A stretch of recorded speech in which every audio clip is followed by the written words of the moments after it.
Common Misconceptions 4.0, Land and Soil. November 14, 2020 by Anna von Reitz.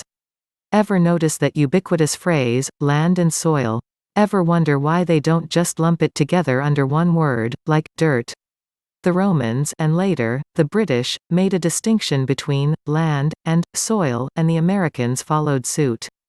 Under Roman civil law, the soil, Latin, soli, comprises the first shovelful of dirt overlying all the rest, which is the land.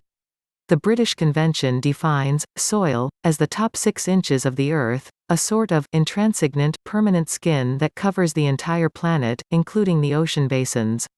The Romans assessed their empire according to a system of distances and landmarks called stadia. The Brits adopted this system and measured their roads with mileposts, and their farm fields with acres, measured via horizontal Cartesian coordinates and marked with boundary stones.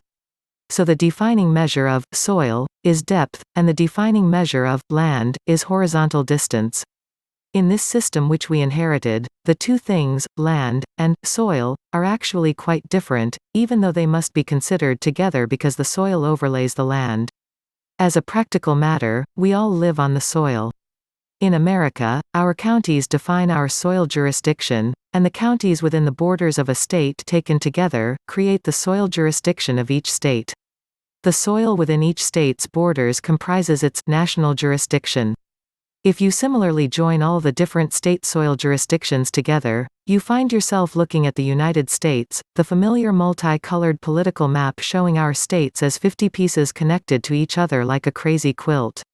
Directly underlying this quilt top of soil is the land, made up of the subsoil and all the minerals and rocks and hidden aquifers and oil deposits we access when we drill wells. If you were to map out the land directly underlying and belonging to each state, you would have another crazy quilt, but this time, you would be looking at the United States of America. Land, unlike soil, is an international jurisdiction. Think of it like a layered sheet cake, with the soil layer overlying the land layer, and the whole thing cut up into state pieces.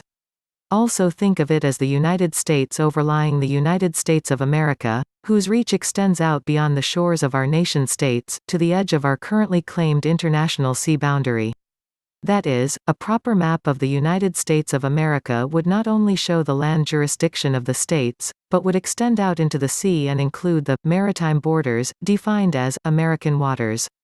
Thus the national boundaries of our states and of the United States are fixed and immutable as a depth dimension, but the international jurisdiction of the land and sea overseen by the United States of America is quite subject to change, as proven by over 200 years of disputes over everything from deep-sea fishing rights to ownership of oil reserves in the Arctic Ocean.